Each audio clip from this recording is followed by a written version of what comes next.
papers trembled in one's hands.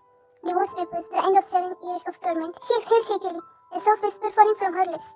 Finally, it's over. She pressed the papers to her chest and reached for the front door. But before she could step out, a scream ripped through the hallway. Please, I don't have the money. Kida's voice, her stomach dropped. Then came a violent thud, followed by a low, deadly growl. It's not a few hundreds, you rat, it's a million.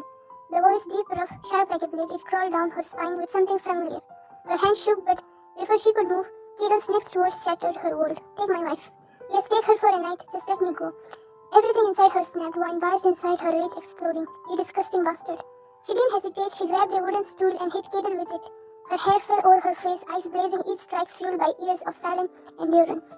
Somewhere behind her, everything went silent because Taehyung froze. He stood there, tall, broad, leather-clad. His presence dark enough to suffocate the room. His men stopped mid-punch. His jaw clenched, his eyes locked on wine. His caretaker, the woman who had held him down when he shook from withdrawals, who slapped cigarettes out of his hand, who dragged him home when he tried to overdose, who yelled at him when he stayed too long. 5 years later, she wasn't the soft, young caretaker anymore.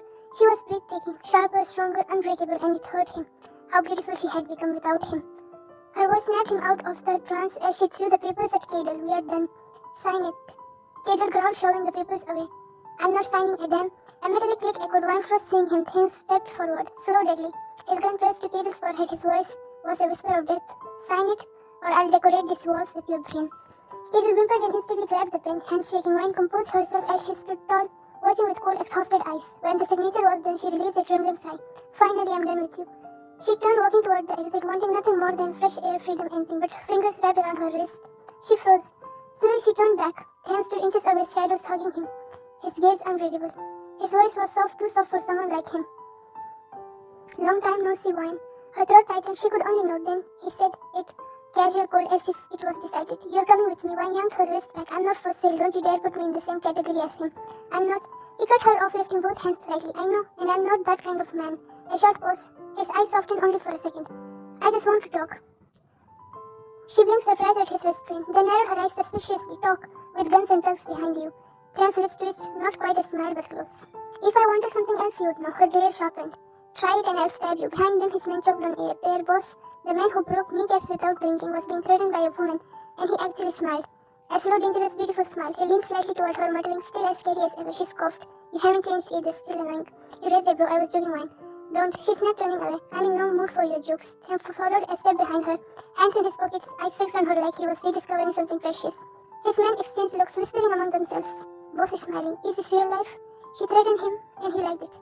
As Wine walked outside, Taehyung stayed behind her like a shadow, quite dangerous, protective. Something in his gaze burned the same way it did 5 years ago, except now it was stronger, sharper, unmistakable. She was no longer his caretaker, but she was still the only person who could tame the monster inside him without even trying. The ride was silent at first, only Wine's uneven breathing and the low hum of the engine. Then Taehyung's phone rang. He answered without even glancing at the screen. Did you lock him up? Oppose? His jaw flexed. I said hold him, not beat him to death yet. Wine swallowed. His voice had grown colder over the ears, sharper, deadlier. No, don't negotiate with him. Break his kneecap if he runs again. Wine's fingers tightened on her seatbelt, not at the violence. She was used to that, but because the man giving these orders was the same boy she was forced to. Her mind felt hazy, everything blurring. Adrenaline crashing. The car rolled to a stop. She looked out the window and froze. The mansion before her was enormous. Deep grey stone, towering pillars, balconies lined with glass, fountains glowing under soft lighting, 3 times larger than the house she knew 5 years ago. She whispered under her breath, what on earth? Then declined the call with a harsh swipe and opened her door, waiting silently. One stepped out, still dazed as he guided her inside. The interior was even more unreal. Marble floors, gold fixtures, a giant chandelier, dripping crystals. He motioned toward a plush sofa. Sit, get comfortable. She didn't comment, but she sat stiffly. Then snapped his fingers once and a maid rushed in, bring something warm for her. And called the doctor. The maid bowed and hurried away. Wine frowned. Doctor for whom? He stared at her like she asked if the sky was blue. For you. Her eyes widened. I don't need a doctor. He pointed at her arm. A dark bruise spreading across her skin, ugly and swollen. You are hurt. Low final. Let the doctor examine you. She bit the inside of her cheek, unable to argue this time. Then his phone rang again. He huffed irritably, answered it, and walked toward the hallway. Voice already becoming a storm. Once he was gone, the maid placed a tray on the table, warm tea, cookies, soup. One blinked at the sudden gentleness. Strange, so strange. The doctor arrived moments later, just as Taehyung stepped back into the room. He stood behind her, arms crossed, jaw tight, like a shadow made of steel. The doctor took her wrist gently. Does it hurt? A sharp growl cut him off. Touch her again and I'll break your fingers. Wine's head snapped up. Taehyung, he's doing his work. He didn't even look at her. I don't care. The doctor froze, then puffed in irritation. Taehyung glared at him. Leave, I'll get a female doctor. The doctor muttered curses under his breath and stormed off. I rolled her eyes so hard, it hurt physically. Seriously, I'm fine. I don't need a doctor. And why am I even here? I need to leave. Taehyung let out a slow sigh, dragging his hand through his hair before sitting across from her. His voice dropped. Why did you leave back then? Without a word. Her chest tightened. She stared at her hands. You knew I stayed with my aunt. He nodded silently. One continued voice called her. Her husband didn't want me there. He said an orphan is a burden. He told her to either get me married or he would leave her. Taehyung's fist clenched. She looked away. So I married 𝐃𝐸 for her sake. His jaw visibly locked, anger simmering, sharp and quiet. Did you drop your studies too? She let out a hollow laugh. Everything I earned, working 3 jobs, went into the wedding. Tuition, rent, food. I couldn't afford anything. He inhaled sharply like the truth physically stabbed him. You could have informed us. His voice was low, hurt. We would have found a way. He looked up for the first time since entering the mansion. Her eyes held a flicker of sadness, but she didn't reply. Silence stretched between them. Finally she stood. I should go. Taehyung rose immediately, towering over her. You can live here. Her rose flew up. Excuse me. He cleared his throat and scratched his neck. An old habit she instantly recognized. I barely come home. You can live peacefully. She scoffed. I have more of Taehyung. I'm not going to live in a man's house right after a divorce. Her voice sharpened. Especially a man my ex-husband literally offered me to. His eyes darkened. I'm a stranger to you. Of course you are, she replied coolly. I was your caretaker, not your friend. He blinked. A muscle in his jaw twitched. You were with me for 2 years. That was my job, she said simply. I did my duty, that's all. Something sharp flashed in his eyes, hurt, quickly hidden. He exhaled, voice softer. Fine. I respect your decision, but where will you go? She looked down. The truth stung. I'll find a hostel or a cheap apartment. He stared at her like she had said something insane. You don't have a job, Wine. He rubbed the back of his neck. You can stay at my parents' house. They would be happy to have you. Her head snapped up. What? And if you want, he added, you can babysit my cousin's kid. They have been searching for a babysitter for months. She blinked. You're offering me a job. He nodded once. A job with accommodation.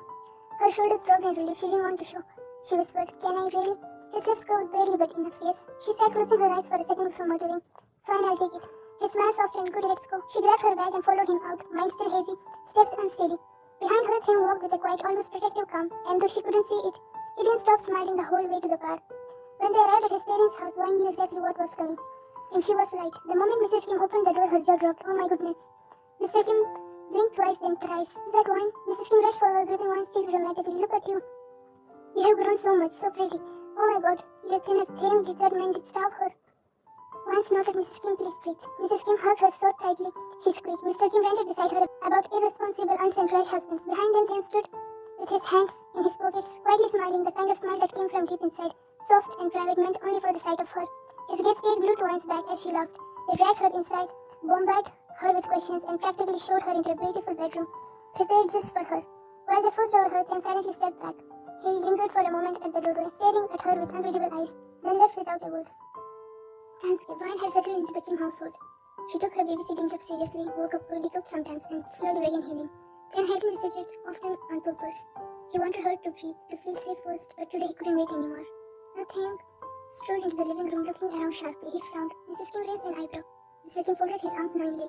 Looking for someone, Mr. Kim asked. Taehyung cleared his throat, trying to appear casual. No. Mr. Kim snorted. Wine isn't home yet. He huffed, frustrated, and dropped onto the couch like a sulking kid. Mr. and Mrs. Kim exchanged smooth looks. Mrs. Kim began speaking as she arranged fruit on a plate. You know that girl works so hard. Still very sweet, talks politely, helps with chores. Mr. Kim nodded. She's insisting on moving to an apartment though. Taehyung's head snapped up. What? Why? Mrs. Kim sighed. She wants to stand on her own feet. After everything she's been through, we didn't stop her. It's her life. Taehyung nodded slowly, his voice softening. She has been through a lot. His parents smiled gently. Then Mr. Kim smirked. You know, ever since she left 5 years ago, you barely visited, barely talked, barely smiled. Mrs. Kim added dramatically. We thought you were possessed. Taehyung sighed. Her sudden disappearance made me go crazy. He rubbed his face. I wasn't myself, his father chuckled. Then don't lose her again. Taehyung smirked. Wicked. I'm not losing her. I'll just tie her up to myself and keep her. Mrs. Kim threw a cushion at him forward. He tugged, laughing, and stood up. I'm going to freshen up. 30 minutes later, Taehyung walked back into the living room after showering. Damp hair falling over his forehead, he plopped onto the couch, leaning back, and pulled out a pack of cigarettes. He slid one between his lips, lit it, inhaled deeply, and exhaled a slow stream of smoke. His eyes closed, shoulders relaxing. But then suddenly, the cigarette disappeared from between his lips. His eyes snapped open. Wine stood over him, glided like a furious queen, and crushed the cigarette under her feet. Still an addict. He dragged a hand through his damp hair, staring at her with that deep, husky gaze that always made her chest tighten. It's not drugs, just a normal cigarette. She raised an eyebrow. Lied, your mom told me. I'm not lying. Mom's dramatic. I promise I never touched drugs again. She stared intensely at him, searching for deception. He widened his eyes innocently. You can check my back pockets or body anywhere you want. Her lips twitched, not quite a smile, but she slapped his shoulder lightly. Shameless. She sat across from him, folding one leg over the other. He leaned forward. How's the job? She shrugged. Good. The kid is adorable. And you are moving out? She hesitated. Yes, I need to live on my own. He nodded slowly. If you need help, ask me. She hummed, not committing. He didn't look away, just stared at her, unblinking, intense, almost hungry. Her heart skipped, stopped staring like a pervert. She threw a cushion at him. He caught the cushion, laughing under his breath. Then he dropped his fingers loosely tangling together, words dropping to a low, quiet confession. 5 years ago, I liked you. Wine's breath hedged him, continued, eyes fixed on the floor. But I felt unworthy, a mess, an addict, and you. He exhaled shakily. You were everything I wanted to be better for. She swallowed thickly, his eyes softened further. The reason I fought myself was because I wanted to be good enough for you. Her throat tightened. He lifted his gaze to her, raw, gentle, unguarded. But then you disappeared. He laughed weakly. I looked everywhere, Wine. Waited every day. My feelings, they didn't fade, they grew. Her heartbeat hammered painfully. I want you. His tone was deep, trembling slightly. Take all the time you need, but let me love you once. She looked away, expression cold but voice fragile. I can't give you anything, her voice cracked. There's no place for men in my life anymore, not even you. His face softened, achingly gentle. I don't want anything back. He leaned forward slightly, not even your love. Her eyes snapped to him, I just want to love you. His voice broke. And take care of you, that's all. Wine bit her lower lip down. Finally she muttered quietly, I'll think about it. He nodded once, immediately, unquestioningly. She stood slowly and walked over her room. Before closing the door, she glanced back for a second. He looked breathtaking, leaning on the couch, head tilted back, eyes closed. As the door clicked shut, they let out a long breath and smiled, a small, helpless, relieved smile.